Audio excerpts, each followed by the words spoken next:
Today, President Donald Trump is undergoing his fourth medical and third dental appointment of his second presidential term. The White House says the president's appointments at Walter Reed Medical Center in Maryland are part of his preventive care. They come as a recent poll shows more than half of Americans do not think his health is good enough physically for him to carry out the job as president. Christian Cordero has the details from Washington. With less than 3 weeks before his 80th birthday, today President Trump visiting Walter Reed Medical Center for what the White House calls part of his regular preventative health care. This is the president's fourth disclosed medical appointment since his return to office. He was the oldest president elected and says he's in good health. I'm one of the young ones, you know. That's right. I'm a similar age to all of you. Very similar. I feel the same as them. I actually feel, for sure. You know, I don't know what this is. I feel the same as I did 50 years ago. Yeah. It's crazy. While the White House is calling today routine annual dental and medical assessments, this is the president's third dentist appointment in 5 months. ABC News has asked for additional information, but the White House has not commented. All right, people, Adam here's something big just dropped. No doctor has publicly diagnosed Trump with cognitive decline. The White House maintains he's in excellent health and fully fit to serve. That's the foundational fact. The rest is speculation, not diagnosis. We're not diagnosing, we're documenting. That tens of millions of Americans have watched Trump's recent public appearances and concluded something feels off. That perception, medically accurate or not, has become a documented political liability with real polling numbers attached to it. Now, let's talk about what we actually know. The White House released the results of the president's annual physical examination. In a letter, the physician to the president stated that Mr. Trump remains in very good health overall. At his current age, the president stands 6 feet 3 inches tall and weighs 243 pounds, which is 4 pounds more than his previous physical examination. We want to bring you some breaking news on this Sunday afternoon as we now know the results from President Trump's physical. They were just released by the White House, and the Associated Press also reporting that his doctor says that he is, quote, fully fit to serve as commander-in-chief, as the White House did release those results on that recent physical exam. 78-year-old president is about 20 pounds lighter since his checkup as president in 2020 showed him bordering on obesity. His physician also citing a, quote, active lifestyle that continues to contribute significantly to the president's well-being. President Trump does turn 79 on June 14th. Taking a look here as well on your screen at this post on X from White House Press Secretary Caroline Leavitt, which offers up some of those details of that physical. So I know the print is quite small, but it does start off saying this. On April 11th, 2025, President Donald J. Trump underwent his annual physical examination at Walter Reed National Military Medical Center.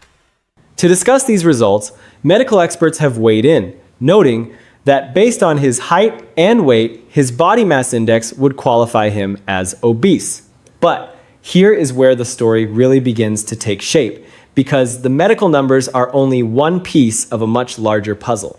The more significant data, the data that actually tells us something about how the country is processing what they are seeing, comes from polling. And these are not partisan talking points. These are polling results from major outlets with documented methodology that has been tested and verified. A Reuters and Ipsos poll cited by CNN found that 61% of Americans said Trump had become more erratic with age. This is being borne out in two new polls. The first one from the Washington Post, ABC, and Ipsos, which finds a number of people who think he lacks the mental sharpness to serve effectively, is now climbing 56%. And the second from Reuters and Ipsos, which shows 6 in 10 Americans now say President Trump is becoming more erratic as he ages. That includes a growing number of Democrats, independents, and Republicans. Why is that? Well, the apparent sleeping during cabinet meetings and Oval Office visits, probably they're not helping. Neither are the stories about how he's forcing his top aides to wear his preferred brand of shoes and buying them in incorrect sizes that he's guessed they wear. He also doesn't sound as energetic and clear as he did even a few years ago, comparatively speaking, of course. Case in point, the wild decides mid-thought. He has always done that to a degree, but now he's doing it in the middle of White House cabinet meetings, largely defined by deadly serious issues like the war in Iran or alleged political prosecutions. Let that sink in for a moment. 61%. That is not a slim majority. That is a supermajority of the country. And here is the number inside that number that should really grab your attention. 30% of Republicans said the same thing.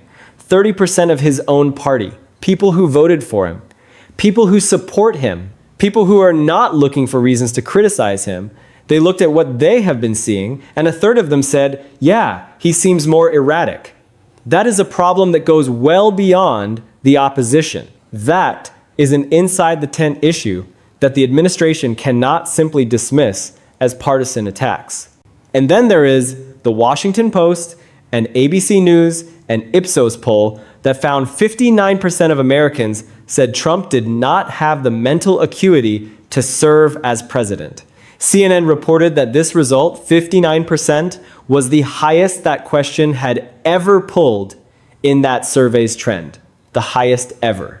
Not close to the previous high, the highest ever recorded. Voters are looking at the age-old question, how old is too old to be president or even run for president? Trump, 78, I think 3 years younger than President Biden, who was getting all the flack at the beginning, and 19 years older than Kamala Harris. What are voters saying about Trump's age now? All right, so the age issue is one that was working for Donald Trump earlier on in this campaign when his opponent was Joe Biden. Why? Too old to be president. Look at this. 78% of voters said in May that Joe Biden was too old to be president. But now the age issue is working against Donald Trump. Why? Because Kamala Harris is now the Democratic nominee. Look at this. Just 11% of likely voters say Kamala Harris is too old to be president. Now, if we come on to the other side of the board, look at that difference with Donald Trump. Look at this now.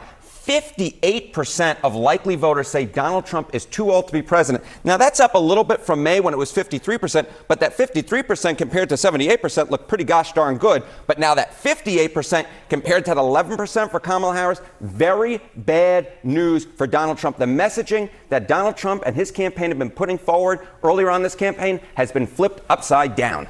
So whatever you think about Donald Trump, whatever your politics are, whatever side of the debate you land on, you have to reckon with those numbers because those numbers are real and they are moving in one direction. They are not static. They are not plateauing. They are climbing. And that trajectory matters enormously for understanding where this story is headed. Now, here is the thing that makes this story complicated in a way that most coverage does not handle honestly. The clips are real. The moments are real. There have been public meetings where Trump appeared to nod off. There have been speeches that critics described as rambling, long digressions, repeated phrases, sentences that started in one direction and ended somewhere completely different.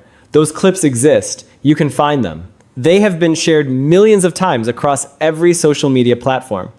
But here is where the honest version of this story gets important. Clips do not equal diagnosis. A moment where someone looks tired does not prove a medical condition. A rambling speech can be a bad speech without being a symptom of something deeper. Medical ethics guidelines specifically caution against diagnosing public figures remotely. And that caution exists for good reason, because people have strong incentives to see what they want to see when the stakes are political. So the fair framing here is that the clips exist, the polls exist, the perception is real and documented, and none of that is the same as a clinical finding. Those are two separate things, and keeping them separate is how you actually understand what is going on.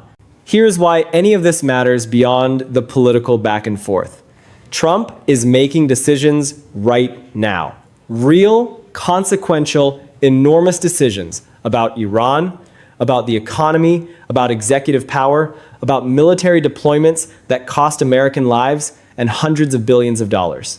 And the question that the polling is surfacing, whether or not the medical argument is settled, is whether the public trusts his judgment, whether they believe the man at the center of all of those decisions is sharp, coherent, and fully in command. And right now, with 59% saying he lacks the mental acuity for the job, with 61% calling him more erratic, the answer from a majority of the country is no. They don't trust his judgment. And that is a political reality that does not wait for a doctor's note to matter. It is already shaping how people process every decision this administration makes. It is already affecting how allies and adversaries calculate their responses to American foreign policy. It is already influencing how Congress approaches negotiations with the executive branch. The perception problem is not a future concern. It is a present reality with present consequences. Let's dig into this properly, because there are several threads running through this story at the same time, and I want to separate them clearly so you understand what is actually happening versus what is being projected onto the situation. The first thread is the age irony, and it is impossible to discuss this story honestly without addressing it head on. Trump spent years hammering Joe Biden on fitness. He mocked Biden's gait. He mocked Biden's speech patterns. He called Biden Sleepy Joe.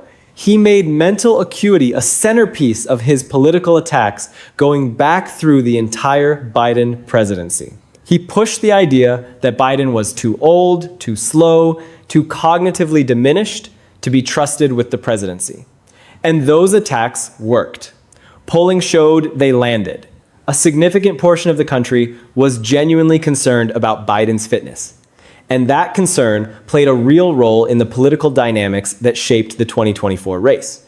So here is the irony that is now sitting right in the middle of this story.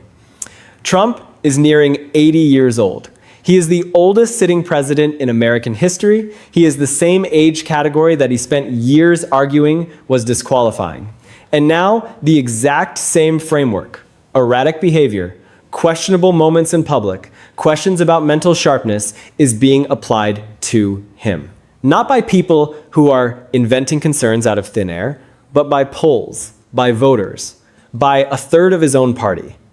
The standard he built, the fitness standard he used against Biden, is now being measured against him. And the numbers suggest it is finding him at least somewhat wanting in the eyes of the public. And yeah, that is irony with real political teeth. It is the kind of irony that shapes elections and defines political legacies. The second thread is the transparency problem, and this one is genuinely complicated in a way that goes beyond partisanship. The White House has released limited information about some of Trump's medical visits. After his physical examination at Walter Reed, they issued a summary that described him as in excellent health and fit for office. Trump said publicly that he checked out perfectly. And on the surface, that seems fine.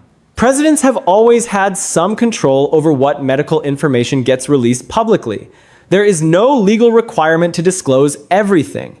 But here's the political reality. When there are already questions circulating about fitness, when 59% of the country is saying they don't believe he has the mental acuity for the job, limited disclosure does not close the debate. It feeds it. Because the people who have doubts look at a brief summary and say, what are you not telling us? What did the full report say? What tests were run? What did they find? And without full transparency, without detailed cognitive assessment results being released publicly the way that some presidents have done in the past, there is no way to definitively answer those questions. The White House's position is essentially, trust us, he's fine. And for 59% of the country, that is not enough. They are not trusting the answer because they don't trust the source to give them the full picture. And that is a trust problem, not a medical problem. It is a credibility gap that the administration has not been able to close, and it is growing wider with every new poll that shows the same numbers moving in the same direction. The third thread is the clip economy. And this is the part of the story that I think is being handled the most recklessly across the media landscape right now. Here is how it works. Someone records a moment where Trump looks tired at a briefing. Someone clips a section of a speech where he goes off on a long tangent. That clip gets posted online. It gets shared hundreds of thousands of times. The headline says something like, Trump appears confused, or Trump falls asleep during meeting. and the implication is clear. And then, on the other side, Trump's defenders clip a moment where he looks sharp and energetic and say, "See, the fitness narrative is a lie. Look at him go." Both sides are doing the same thing. Both sides are taking specific selected moments and presenting them as representative of the whole. And neither side is giving you the full picture, because nobody has actually examined Trump. No independent physician with full access has told the public what they found. What you have are clips, and clips are the most politically manipulable form of evidence that exists, because human beings are very, very good at seeing what they already want to see in an ambiguous visual moment. Someone who thinks Trump is declining will watch a clip and see decline. Someone who thinks the fitness narrative is a political hit job will watch the same clip and see a perfectly normal 79-year-old man who had a long day. The clip does not resolve the question. It just becomes a Rorschach test for whatever you already believe going in. And that is why this conversation is so frustrating and so difficult to have, honestly. Let me also put something on the table that I think gets overlooked in this conversation. The fitness question is not purely about whether Trump is cognitively sharp in the clinical sense. It is also about communication, about whether the public can follow what he is saying, understand what his policy is, and predict what he is going to do next. And here is where the polling data becomes really interesting. The 61% who said he has become more erratic with age, they are not necessarily saying he cannot think clearly. They are saying his public behavior has become less consistent, less predictable, less coherent as a signal of what he actually intends to do. And erratic does not mean sick. Erratic means hard to read, hard to plan around, hard to trust as a stable signal.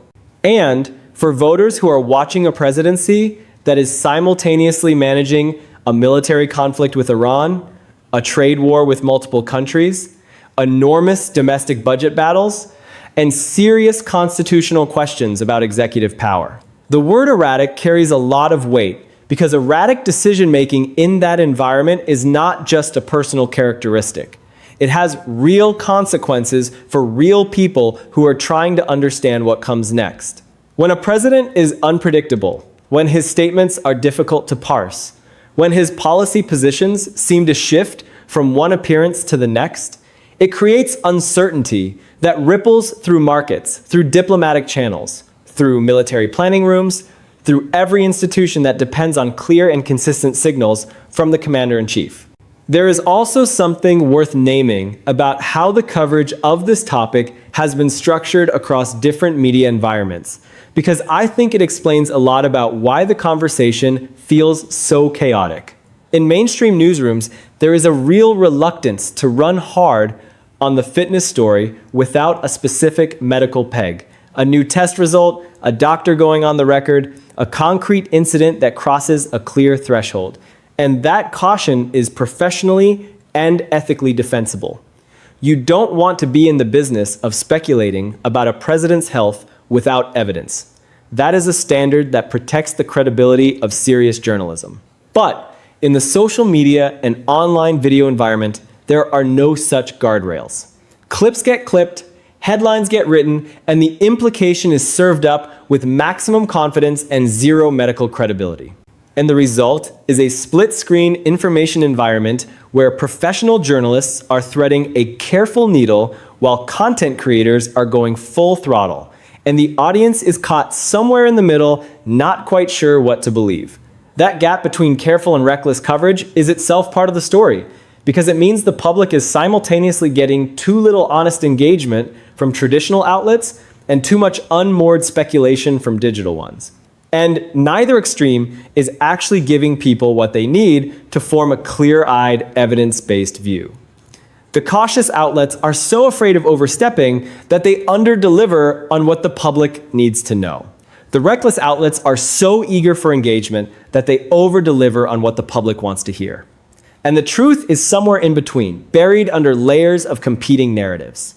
Let me also add a point about what the age factor specifically contributes here, because it is easy to conflate age with cognitive decline, And those two things are not the same. Plenty of people in their late 70s and early 80s are extraordinarily sharp, fully engaged, and cognitively robust. Age is not a diagnosis, but age is a factor that voters weigh, and the polling shows they are weighing it. The Reuters and Ipsos numbers specifically ask whether Trump had become more erratic with age, meaning voters are explicitly connecting the behaviors they are observing to the aging process, not just to his personality or political style. And that connection matters because it suggests a trajectory concern, not just a snapshot concern. When voters say he has become more erratic with age, they are not just describing the present, they are projecting forward. They are asking, if this is what 78 or 79 looks like, what does 81 or 82 look like? And for a president serving a 4-year term, that question has genuine stakes. It is not unfair to ask it. It is the natural thing an engaged voter in a democracy should be asking about a president nearing 80 who holds the most consequential job on the planet. The trajectory question is the one that keeps strategists up at night because it suggests that even if the current situation is manageable, the future trend is concerning. Now, here is the flip side of all of this, and I want to give it the airtime it deserves. Trump's supporters have a legitimate counter-argument. They point to the fact that he has been governing at an extraordinary pace. He has been traveling internationally, holding rallies, conducting meetings, issuing executive orders, engaging with foreign leaders. They argue that whatever critics say about his public moments, the volume and pace of his activity is not consistent with someone who is severely cognitively impaired. And that is a fair point. You do not sustain the schedule Trump keeps or the strategic clarity of some of his decisions, whether you agree with them or not, if you are genuinely mentally incapacitated. His defenders also point to the history of fitness attacks in American politics, noting that similar questions were raised about Reagan, about Clinton after health issues, about others, and that the fitness attack has become a standard partisan weapon that gets deployed against presidents regardless of actual health status. That argument also has merit.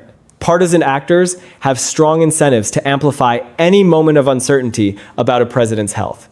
And that incentive can distort coverage in ways that do not accurately reflect reality. So the full picture is complicated.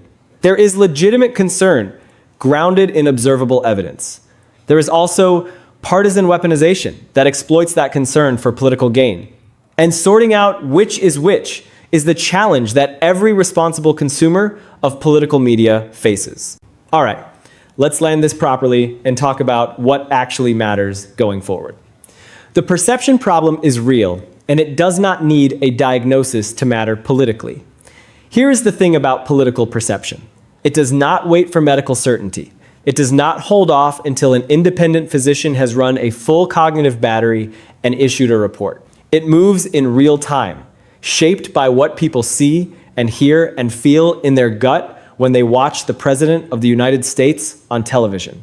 And right now, with 61% calling him more erratic and 59% saying he lacks the mental acuity for the job, the perception problem is not a fringe concern, it is majority opinion. That is the political reality the White House is operating inside of. Regardless of what the medical reality actually is, perception at that scale has real policy consequences. It affects how allies think about commitments Trump makes. It affects how adversaries calculate what his threats actually mean. It affects how Congress approaches negotiation with the executive branch. It affects how voters process everything else they are seeing from this administration. Perception at 59% is not background noise. It is a material factor in how this presidency is being received and responded to. And no press release about a clean physical is going to move that number without something more substantive backing it up. A summary statement from the White House physician is not going to convince people who already doubt the administration's credibility. The standard Trump set on fitness is now the standard being applied to him, and he has no easy escape from that. This is not a double standard. This is the single standard Trump himself insisted on when he attacked Biden on fitness. He He was not just making a personal political jab, he was making an argument, a structural argument that the President of the United States must be visibly, demonstrably sharp, coherent, energetic, and mentally present. That argument resonated. It shaped how millions of people think about presidential fitness. And now those same millions of people are applying that same framework to Trump. And some of them, including a third of his own Republicans, are finding that the framework raises questions they don't have comfortable answers to. Trump cannot now say that fitness concerns are unfair or irrelevant because he spent years insisting they are the most important thing. He cannot say voters shouldn't make judgments based on clips and public appearances, because that is exactly what he invited them to do with Biden. The standard is set, and the standard applies to everyone who holds the office, including him. That is the inescapable reality of this moment. The man who built his political career on attacking his opponent's fitness is now facing the same attacks, and his own past rhetoric has made it impossible for him to dismiss them. The transparency gap is fueling the debate in ways the White House has the power to change, but so far has chosen not to. Here is the straightforward truth. If Trump sat down with a truly independent medical team, not a White House physician, but an independent panel with no political relationship to the administration, and released the full results of a comprehensive cognitive and physical evaluation, one of two things would happen. Either the results would show he is genuinely sharp and the fitness narrative would take a serious hit, or the results would show something concerning and the public would have accurate information they deserve to have. Either outcome serves the country better than what we have now, which is a limited summary, a presidential self-assessment of perfect health, and 59% of the country filling in the blanks with their doubts. The White House has made a political calculation that releasing more information creates more risk than it resolves, that any test result, no matter how strong, will be picked apart and used against them. And maybe that is a rational short-term political judgment. But the cost of that calculation is that the perception problem has nowhere to go. It just sits there, growing larger with each new clip, each new poll, each new news cycle that touches the question without resolving it. The transparency gap is not an accident. It is a choice, and it is a choice with consequences. I want to address something that gets raised frequently in the comments and in the pushback to this kind of coverage. The idea that talking about Trump's fitness is just a partisan hit job with no legitimate basis. I understand why people feel that way. The fitness attack has been weaponized by both parties for decades. And when you see clips that are selectively edited, headlines that are clearly designed to imply a diagnosis the evidence does not support, and commentary from people who have never been in the same room as Trump, confidently pronouncing on his mental state, the cynicism about motives is completely understandable. But here is what separates the legitimate version of this story from the partisan hit job version. The legitimate version is grounded in documented, verifiable facts, specific polls with specific numbers and specific methodologies, specific public moments that are on the record, and a documented transparency gap around health disclosure that creates space for legitimate questions. It does not assert a diagnosis. It does not rely on clips as proof of illness. It treats the polls as what they are, a measure of public perception, and asks honestly why those numbers are where they are. The hit job version does all the things I just described as reckless. The distinction matters, and it is possible to take the fitness story seriously on the strength of the documented evidence without crossing into the territory of reckless speculation. That is the line that responsible journalism walks, and it is the line that viewers should demand from the content they consume. Here is one more thing I want to leave you with, something that cuts across all the noise in both directions. The voters who are expressing doubt about Trump's fitness in these polls, 61% calling him more erratic, 59% questioning his mental acuity. They are not waiting for a doctor to tell them what to think. They are making a judgment based on what they are observing directly. And that is actually how democratic accountability is supposed to work. Voters assess leaders. They watch how those leaders communicate. They watch how those leaders handle pressure. They watch how those leaders describe the problems they are supposed to be solving. And then they decide, does this person have what it takes? That judgment is not a medical process. It is a political one.